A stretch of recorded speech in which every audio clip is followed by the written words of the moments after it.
আসসালামু আলাইকুম। অনেক দিনের ইচ্ছা ছিল একটা ফোন কিনবো। আসলে আমার হাতের ফোনটা প্রচুর পরিমাণে হ্যাং হয় এবং সমস্যা, ক্যামেরা কোয়ালিটি ভালো না। এই যে এখন যে ভিডিও করতেছে আমার হাতের আগের ফোনটা দিয়ে ভিডিও করতেছি।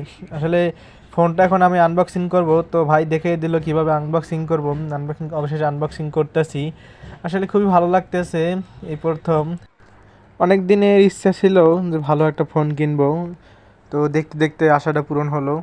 তো অবশেষে ফোনটা আনবক্সিং করতেছি। আসলে কোন দিক দিয়ে খুলবো মাথা পাইতেছি না। তো অবশেষে পাইলাম, খুলতেছি।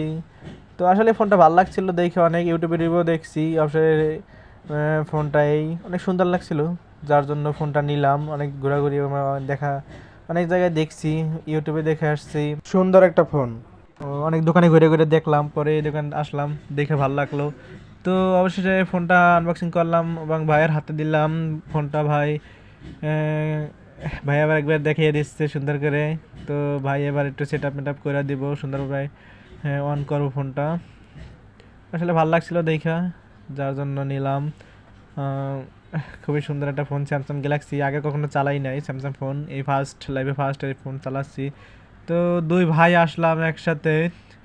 আমার ভাই রুবেল, দুজন একসাথে ঘুরতে ঘুরতে আসলাম। নাহলে সুবাস্তব মার্কেট থেকে কিনলাম। আসলে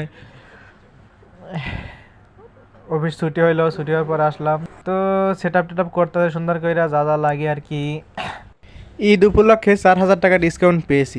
পরে ম্যামরা লিখতেছে আমার হাতে ফোনটা। আসলে খুবই আনন্দ লাগতেছে আজকে। পছন্দের ফোনটা কিনতে পারলাম অনেক অনেক ইয়ার পরে। তো সব কিছু শেষ। এই ভাই লিখতেছে, ভাই বলতেছে নাকি এই ফোনটা আজকে তাদের দোকানে 5টা ফোন বিক্রি হয়েছে। মানে নিউ মডেল তো প্রচুর পরিমাণে চলতেছে এবং সবার পছন্দ। আসলে নতুন একটা কিছু বের হইলে এবং যদি ভালো হয় সেটা চল একটু বেশি থাকে। তো ভাই সব কিছু বক্স টক্স করে রেডি করে দিল। অবশেষে একটা জিনিস খারাপ লাগলো, ফোনের সাথে চার্জার পেলাম না। আসলে ফোনের সাথে চার্জার থাকে না, এটার সাথে তো ইউএসবি কেবল থাকে, চার্জার থাকে না। তো সব কিছু শেষে চার্জার আবার আলাদাভাবে নিতে হইলো। তো ভাইকে এবার ক্যাশটা একটু বুঝিয়ে দিতে হয়। তো ক্যাশটা বুঝিয়ে দিই।